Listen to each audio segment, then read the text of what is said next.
रिया और रितु काफी अच्छे दोस्त थे। दोनों की आपस में खूब बनती। दोनों एक ही ऑफिस में काम किया करती थी। रिया रितु को अच्छा दोस्त मानती, लेकिन रितु। अरे रिया, तुम लोगों का अपना मकान नहीं है, क्यों नहीं तुम और नरेंद्र भी हमारी कॉलोनी में ही मकान ले लो? हाँ यार, आइडिया तो अच्छा है, लेकिन इतने पैसे आएंगे कहाँ से? अरे, हमारे होते हुए तुम्हें घबराने की जरूरत नहीं है। रुको, मैं अपने दूर के एक भाई से बात करती हूँ। उसका यही काम है, लोगों को घर दिलाना। थोड़ा सा कमीशन लेता है, लेकिन मार्केट के रेट से कम दामों में घर भी दिला देता है। अरे वाह, तुम अपने भाई से बात करो, मैं नरेंद्र से बात करती हूँ। रितु रिया के जाने के बाद अपने भाई को फोन करती है। अरे भाई, कोई मकान बिक रहा हो तो बताओ, मेरी एक सहेली को चाहिए। अरे है ना, पूरे 40 लाख का है। ओ भाई, ठीक है, फिर मैं उसे 45 लाख का बोलूंगी। दोनों मिलकर 5 लाख का आधा आधा बांट लेंगे, ठीक है? रितु रिया को मकान दिला देती है, लेकिन एक दिन उसका नया मकान देखने नरेंद्र की बहन आती है। अरे भैया, मकान तो अच्छा है, कितने का लिया? तुम्हारी भाभी की सहेली ने दिलवाया है, बड़ा ही ठीक रेट में मिल गया नीरू, सिर्फ 45 लाख का। तभी नीरू का पति बोलता है, नरेंद्र, ये तो बहुत महंगा है। मेरे दोस्त ने भी यही मकान सिर्फ 38 लाख में लिया है। चलो मैं तुम्हें उनके घर ले चलता हूँ। दोनों नरेंद्र की जीजाजी के दोस्त के घर जाते हैं, जहां उन्हें रितु का भाई मिल जाता है। क्या बात है, आपने हमें धोखे से महंगा मकान बेचा है। पता है कितनी मेहनत की कमाई का पैसा है। अब ये तो आप उन मैडम से पूछे जिन्होंने आपको ये मकान दिलाया है, उनके कहने पर ही मैंने ये रेट लगाया था। अब नरेंद्र को रिया पर गुस्सा आ जाता है। वो रिया को कहता है, रिया, तुम्हारी सहेली रितु तो एक नंबर की चालबाज और धोखेबाज निकली। मैंने उसके कहने पर इस मकान के 7 लाख ज्यादा खर्च किया है। रिया को भी नरेंद्र की बात सही लगती है। वो चुप हो जाती है। अगले दिन रितु रिया से मिलती है। रितु, मुझे तुझसे ये उम्मीद नहीं थी। तुमने 38 लाख का मकान 45 लाख में हमें बिकवा दिया। रितु अपनी पोल खुलती देख जोर जोर से रोने लगती है। अरे मैंने क्या बुरा कर दिया, तेरा भला ही तो सोचा था। अरे तुझे उस प्रॉपर्टी डीलर की बात पर भरोसा है, लेकिन अपनी सहेली पर नहीं। रिया को रितु के आंसू सच्चे लगते हैं और वो उसे शांत करती है। अरे अच्छा, शांत हो जा, चुप हो जा। सॉरी, हम लोगों की ही गलती है। हमें मार्केट में पहले रेट पता कर लेना चाहिए था। चल सॉरी। अब रितु आए दिन लोगों से रिया के पीठ पीछे बुराई किया करती थी। रितु अपनी ही दूसरी ऑफिस के सहयोगी से कहती है,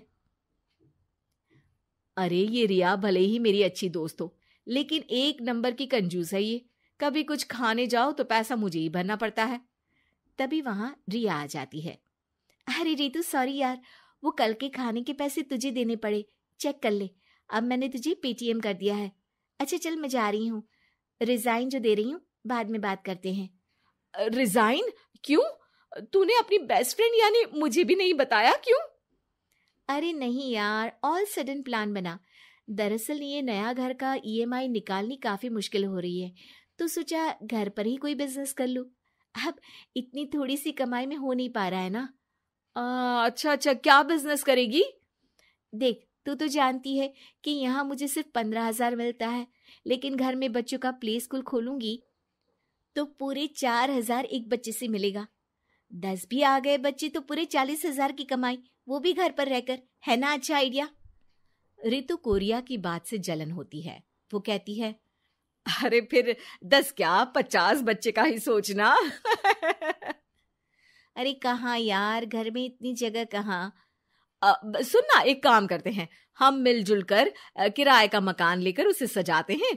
फिर ज्यादा कमरे होंगे तो ज्यादा बच्चे आ सकेंगे ना। हाँ, लेकिन मैं एक बार नरेंद्र से पूछ लेती हूँ। रिया नरेंद्र को सारी बात बताती है। देख लो रिया, मुझे तुम्हारी इस सहेली में जरा सा भी विश्वास नहीं है। अरे नहीं, वो ऐसी नहीं है। मिलकर काम करेंगे, जो पैसे आएंगे आधे आधे बांट लेंगे। इसमें बुरा क्या है, काम भी अच्छा होगा। फिर क्या था, दोनों मिलकर काम शुरू करते हैं। पूरा कमरा बच्चों के हिसाब से सजा दिया जाता है। टीवी, फ्रिज, बेड और न जाने क्या क्या। तेरे और मेरे मिलाकर 2 लाख का खर्च हो गया। अरे कोई बात नहीं, पैसे कमाने के लिए इन्वेस्टमेंट तो करनी पड़ती है। अब इतनी बड़ी रकम है, अच्छा है कि दोनों ने मिलकर कर ली, वरना एक के बस की तो बात नहीं है। हाँ, लेकिन अब मैं ना एक बात बोलना चाहती हूँ। देखो, पिछले 2 महीनों से जब से ये काम चल रहा है, सारी मेहनत मेरी ही है। मैं ही सारा दिन यहाँ का काम देखती हूँ। तो अब मैं तुम्हारे साथ ये काम नहीं करूंगी, अकेले मैं ये स्कूल चलाऊंगी। अरे ऐसे मत बोलो रितु, मैंने नौकरी भी छोड़ दी। थोड़ी बहुत सेविंग्स थी, वो भी मैंने स्कूल को बनाने में लगा दी। अब यार, तुम तो आलसी भी हो, मुझे नहीं लगता तुम ये काम कर पाओगी।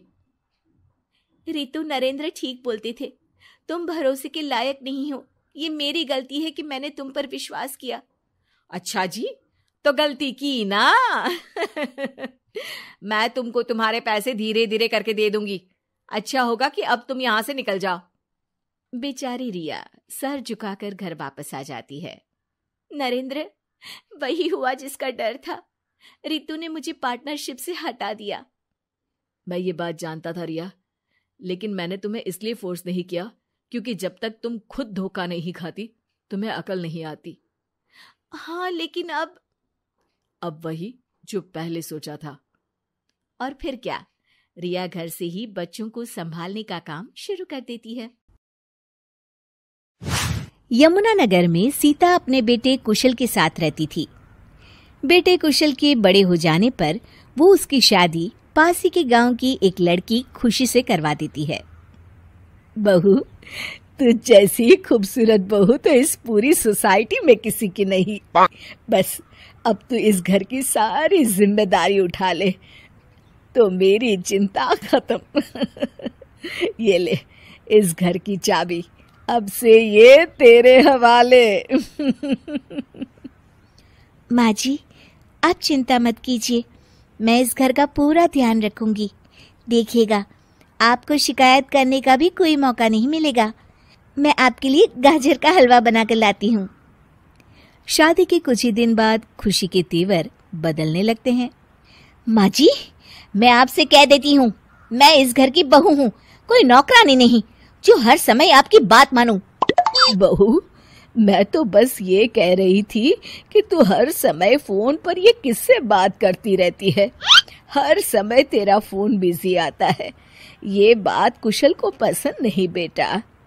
हाँ हाँ, मेरी तो हर बात सबको बुरी ही लगती है।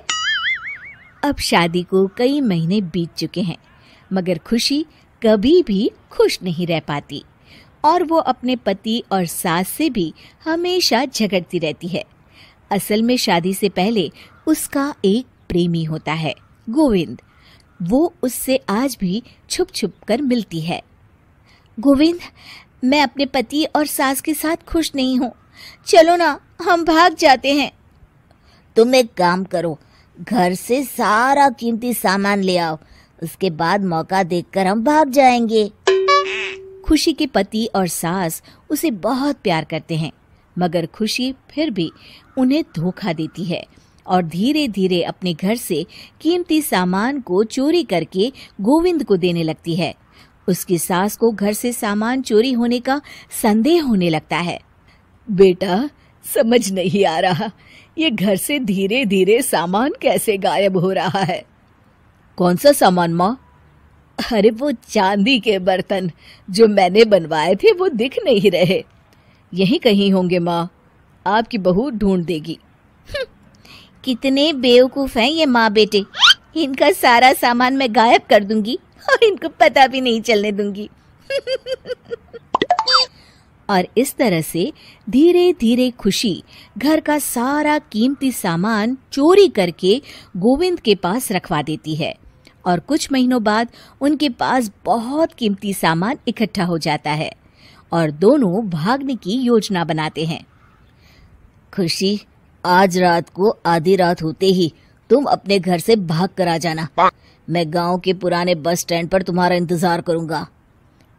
ठीक है। खुशी अपने कपड़े और गहनों की पोटली बांधकर पुराने बस अड्डे पर पहुंच जाती है और देखती है कि वहां तो कोई भी नहीं है। खुशी कुछ घंटे वहीं खड़ी रहती है और फिर गोविंद के कमरे पर जाती है। वहां पर भी बड़ा सा ताला लगा होता है। हे भगवान, कहीं गोविंद मुझे धोखा देकर भाग तो नहीं गया। अब मैं क्या करूंगी? खुशी फूट फूट के रो रही होती है। तभी पीछे से उसका पति सारे गहनों की पोटली लेकर आ जाता है। आप यहाँ? हाँ, मैंने गोविंद को गांव छोड़ने से पहले पकड़ लिया था और ये सारे गहने भी उससे ले लिए।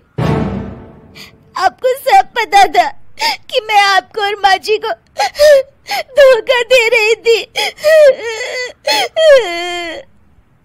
हाँ, मगर मुझे ये भी पता था कि गोविंद अच्छा इंसान नहीं है। अगर मैं तुमको समझाता तो तुम कभी नहीं समझ पाती। इसलिए मैं चाहता था कि तुम्हारी आंखें खुद खुले।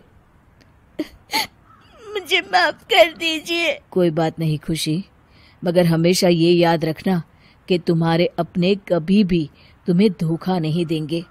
माँ और मैं तुम्हें बहुत प्यार करते हैं और हम दोनों चाहते हैं कि खुशी खुशी खुशी हमारे घर रहे, क्योंकि तुम ही तो हमारी खुशी हो। हाँ, मैं आज के बाद आपको और माँ जी को कभी निराश नहीं करूंगी।